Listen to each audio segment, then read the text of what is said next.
N is for. So, contrary to some people's popular belief, I don't just like Norse mythology because Loki and the Thor movies, though it doesn't hurt. I went through a sort of like mythology obsession when I was younger. The way it worked was this: I was always into astronomy. I got these constellation books, and they had like the myths for the constellations, and that was Greek mythology. I was like, whoa, this is so cool. Thus my continued fascination with Greek culture and civilization and mythology, and that's my favorite mythology-ish.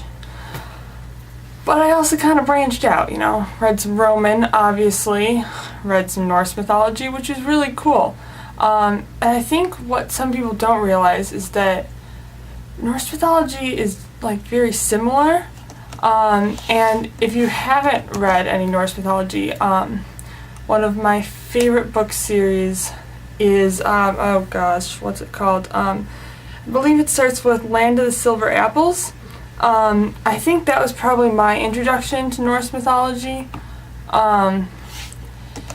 It's really cool.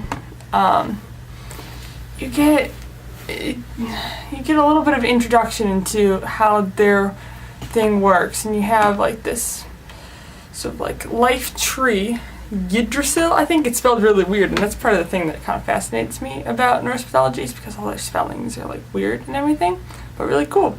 And you have like trolls down the bottom and sort of like their underworld, and then you have similar. My computer's starting up.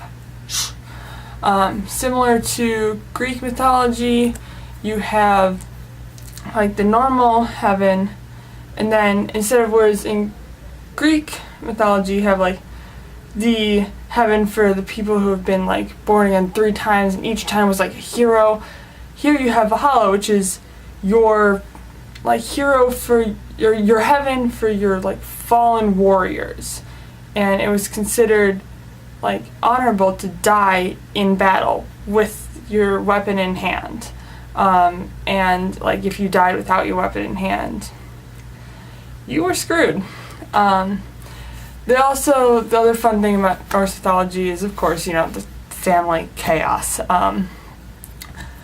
Loki, yes, is fantastic. He's the god of mischief, and mischievous gods are always so fun because they just play pranks to no end. And like, I'm a little bit of a prankster, more in the I have the ideas and don't always carry them out, but like they can just kind of like create things and boom and wish things into existence, which is so cool.